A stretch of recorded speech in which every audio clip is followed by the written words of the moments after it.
Frères et sœurs, cherchons à conquérir les cœurs et les esprits des hommes, non pas les richesses et les trésors des hommes. Cherchons à conquérir non pas les richesses et les trésors des hommes, mais plutôt leur cœur et leurs esprits. C'est ce que nous pouvons retenir comme message des textes sacrés que la liturgie nous propose en ce dimanche des rameaux et de la passion. Je ne vais pas m'attarder sur l'origine et l'essence de ce dimanche des rameaux et de la passion, c'est d'autant que je l'ai déjà fait à travers un enseignement spécial.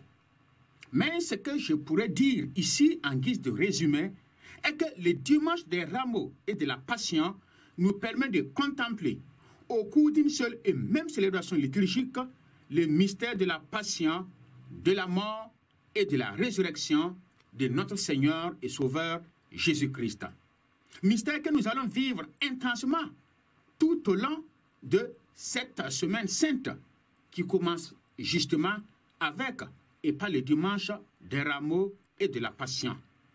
Avant d'être glorifié, Jésus va être humilié. Avant de ressusciter, Jésus va mourir. Le message est là que pour nous chrétiens, la croix et la gloire constituent la double face de la seule et même pièce. Et ainsi, il n'y a pas de croix sans gloire, ni de gloire sans croix. Car la croix conduit toujours à la gloire, tandis que la gloire provient toujours de la croix. Ma petite méditation va porter sur l'évangile de l'entrée messianique, tel que rapporté par saint Matthieu.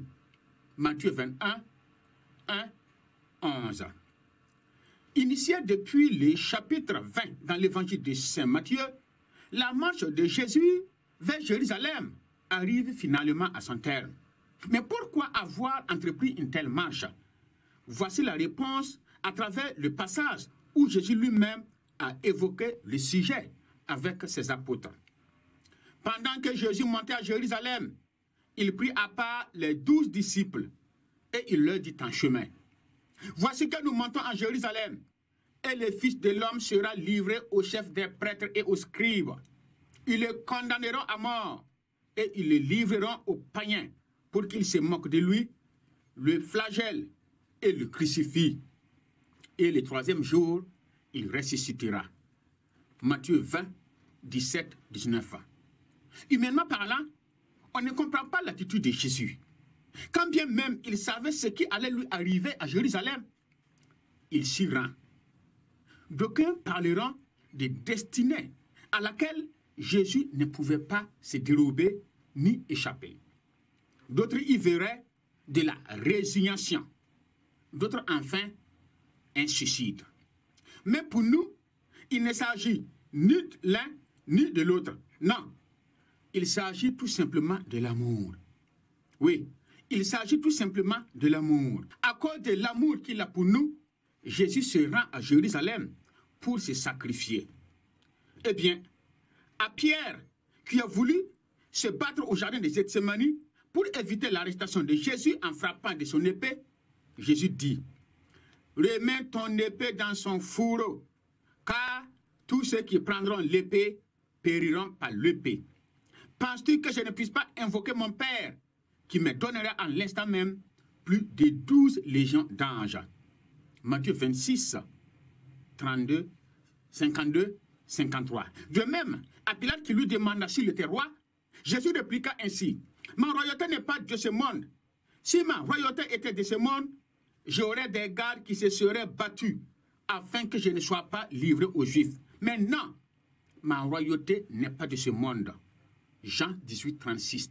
Pour dire que Jésus pouvait se dérober à cette passion, à cette souffrance, à cette croix qui l'attendait à Jérusalem. Et justement, c'est parce que la royauté de Jésus n'est pas de ce monde que pour faire son entrée triomphale et messianique à Jérusalem, il s'est servi d'une ânesse et de son petit comme monture royale. Un véritable paradoxe, un véritable contraste. On ne comprend toujours pas Jésus. Comment un roi va se servir d'une ânesse et de son petit comme monture royale? On comprend pourquoi, durant sa passion, eh bien, les soldats se sont moqués de lui en lui couvrant d'un manteau de pourpre, posant sur sa tête une couronne d'épines et mettant dans ses mains un roseau en guise de bâton de commandement. Ce sont tous là des insignes de royauté. Et étant donné que Jésus, c'est du roi, alors les soldats se sont moqués de lui. Ils le tournèrent en ridicule, en dérision de cette façon, comme pour dire que Jésus n'avait rien de roi. Pour comprendre l'entrée triomphale de Jésus à Jérusalem, faisons un petit tour dans l'Antiquité du monde public. Ainsi, à l'époque, quand un roi remportait la victoire contre ses ennemis et qu'il revenait du combat, il était accueilli dans sa ville royale en héros, en triomphateur. Et son peuple l'acclamait et lui réservait un accueil digne de son rang, digne d'un conquérant qu'il est. Et de même, quand il faisait son entrée dans la ville conquise, et évidemment, c'était au cours d'un cérémonial faste, somptueux, bien préparé, et juché sur un cheval magnifiquement harnaché, eh bien, il faisait son entrée solennellement, soit dans la ville royale, soit dans la ville conquise, où il va recevoir soumission et allégeance. Jésus lui aussi fait une entrée triomphale à Jérusalem, sa ville royale. Et le récit est rapporté par tous les 4 évangiles de Matthieu, Marc, Luc et Jean. Jésus entre à Jérusalem assis sur un ânon qu'il avait emprunté et qui n'avait pas encore été monté. Dans la foule, la plupart étendaient leurs manteaux sur le chemin. D'autres coupaient les branches aux arbres et en jonchaient la route, décrit Matthieu. Jésus est accueilli comme le roi qui vient au nom du Seigneur. Le message envoyé par Jésus lui-même est clair. Il était le Messie, le roi d'Israël, promis et envoyé. Et Matthieu dit que cela était un accomplissement de l'oracle du prophète Zacharie. Réjouis-toi, fille de Sion, pousse des acclamations, fille de Jérusalem. Voici ton roi qui vient à toi. Il est juste et victorieux, il est humble et monté sur un âne, sur un ânon, le petit digne Adinsa. Zacharie 9, 9. Beaucoup parmi le peuple voyaient ainsi les choses et alors ils criaient « Hosanna au fils de David !» Béni soit celui qui vient au nom du Seigneur. Et le fait qu'ils aient désigné Jésus comme le fils de David est la preuve que les gens du peuple n'ont pas loué Jésus parce qu'ils le reconnaissaient comme celui qui les sauverait du péché, mais ils l'ont accueilli parce qu'ils attendaient un Messie qui les dirigerait pour une révolte contre Rome. En d'autres termes, beaucoup parmi le peuple ne croyaient pas en Jésus comme leur sauveur, mais espéraient qu'il deviendrait un grand libérateur. Et c'est bien pour cela qu'ils l'ont accueilli comme un roi en criant « Hosanna au fils de David !» Béni soit celui qui vient au nom du Seigneur. Parce que David a été et reste pour le peuple juif un grand roi conquérant. Nous connaissons, chers amis, la suite. Ils l'ont aussitôt abandonné quand ils se sont rendus compte que Jésus n'allait pas dans leur sens, qu'il ne venait pas pour conquérir le pouvoir temporel, le pouvoir politique, qu'il ne venait pas pour déclencher la révolte contre Rome. Bref, que Jésus ne correspondait pas à leurs aspirations et à leurs attentes. Et alors, découragés, déçus, quelques jours après, ils demandent purement et simplement à Pilate de le tuer. À mort, crucifie-le, crucifie-le. Luc 23, 20, 31. Ceux qui accueillaient Jésus en héros ont été les premiers à le rejeter parce que Jésus ne correspondait pas à leurs aspirations et à leurs attentes. C'est cela la réalité humaine. Avis donc à ceux qui aspirent au pouvoir politique, au pouvoir temporel. Parce que quand un chef ou un dirigeant ne correspond plus aux aspirations de son peuple, eh bien, il ne lui reste plus qu'à dire adieu au pouvoir. Mais, heureusement pour Jésus, du fait que sa royauté n'est pas de ce monde mais de Dieu, il va ressusciter et triompher de la mort. Humilié par les hommes, il va être glorifié par Dieu. Rejeté par les hommes, il va être ressuscité par Dieu. Comme nous le voyons, chers amis, l'entrée triomphale de Jésus à Jérusalem est riche en plusieurs enseignements aussi contrastes les uns que les autres, mais qui ont des applications concrètes pour nous, chrétiens, pour nous, ses disciples. Mais je voudrais n'en retenir que seulement une, chers amis. la simplicité de Jésus qui doit être aussi la nôtre. Car, comme le dit un proverbe de la savane, la bouse des vaches sur les traces des vaches. Et un autre dit ceci, la perdrix ne s'envole pas pendant que son petit reste affalé au sol. Message, moralité, si Jésus, notre Seigneur, notre Sauveur, notre Maître, est simple, humble, alors nous aussi, ses disciples, nous devons être humbles et simples. En effet, quand bien même il était roi, Jésus entre dans sa ville, monté sur un âne, plutôt que sur un cheval richement paré et magnifiquement harnaché. L'ânesse et son petit en question ont été même empruntés. Donc cela signifie qu'il n'appartenait pas à Jésus. En outre, Jésus ne portait pas une couronne royale sur la tête, ni un habit royal, mais des vêtements pauvres, simples et modestes. Il n'est pas venu en roi à la tête d'une armée triomphante, mais au milieu et parmi les pauvres, des petits, des faibles, des gens simples et modestes. Parce que Jésus ne vient pas pour conquérir les nations et les richesses, mais les cœurs et les esprits des hommes. Son message est un message de paix avec Dieu, par la charité entre les hommes, non pas la paix par les armes et avec les armes. Ce n'est pas dans une ville comme Jérusalem, eh bien, que Jésus veut entrer aujourd'hui. Non, ce n'est plus dans une ville comme Jérusalem que Jésus veut effectuer aujourd'hui son entrée triomphale, mais dans nos cœurs, dans nos esprits, dans nos vies, dans nos maisons, dans nos quartiers, chers amis, dans nos lieux de service, où il cherche à faire régner la paix et l'amour. Jésus n'est pas venu en conquérant pour dominer par la force, comme le font les puissants de ce monde, mais avec amour, grâce et miséricorde. Il ne vient pas pour sacrifier son peuple et l'asservir à sa royauté et à son pouvoir. Jésus vient pour se sacrifier lui-même pour son peuple en se mettant au service de son peuple. Il s'ensuit que nous, les disciples de Jésus, nous sommes invités à manifester, à exprimer et à avoir dans notre vie les mêmes qualités, les mêmes sentiments, les mêmes attitudes, afin que le monde voit en nous le roi véritable qui vit, qui règne et qui agit. Mais comment concrètement nous pouvons manifester les mêmes qualités, les mêmes sentiments, les mêmes attitudes de Jésus, notre roi simple, humble et modeste? Eh bien, en donnant de la valeur à ce qui est méprisable aux yeux du monde et des hommes. En effet, Matthieu dit ceci, les disciples partirent et firent ce que Jésus leur avait ordonné. Ils amenaient l'ânesse et son petit, disposèrent sur eux leurs manteaux, et Jésus s'assit dessus. Oui, Jésus s'est servi d'une monture modeste, simple et pauvre pour faire son entrée à Jérusalem. Une simplicité qui donne de la valeur à l'ânesse et à son petit.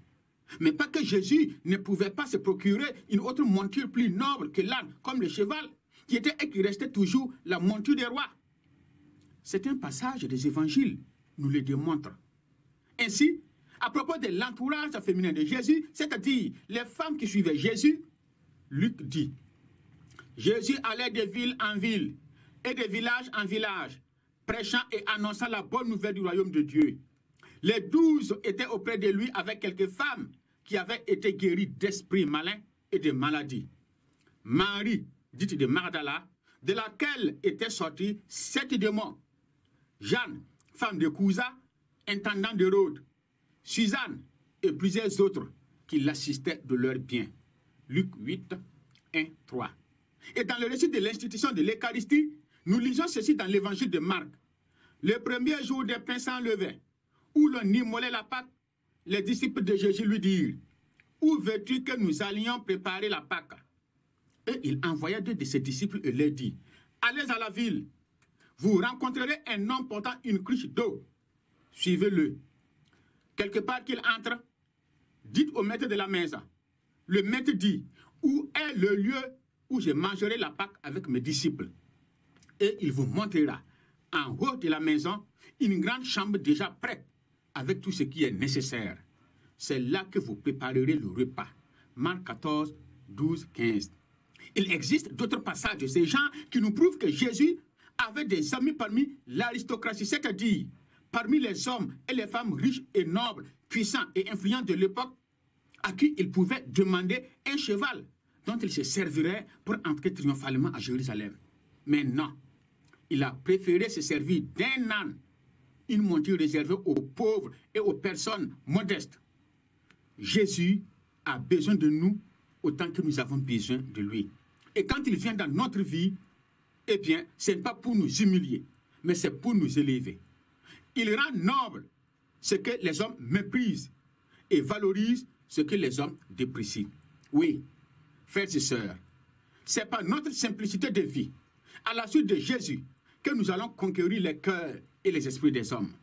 C'est par notre simplicité de vie, à la suite de Jésus, que nous allons donner de la valeur à ce qui n'a pas de valeur et de l'importance à ce qui est sans importance aux yeux des hommes et du monde entier. Jésus accorde du prix à chacun de nous et à nous tous, à toutes les créatures du monde. Et il n'attend pas que nous ayons de la valeur avant de venir à nous, mais il nous donne de la valeur et de l'importance en venant à nous. Le Christ ne nous prive donc pas de notre valeur ni de notre importance, mais nous donne notre valeur et notre importance.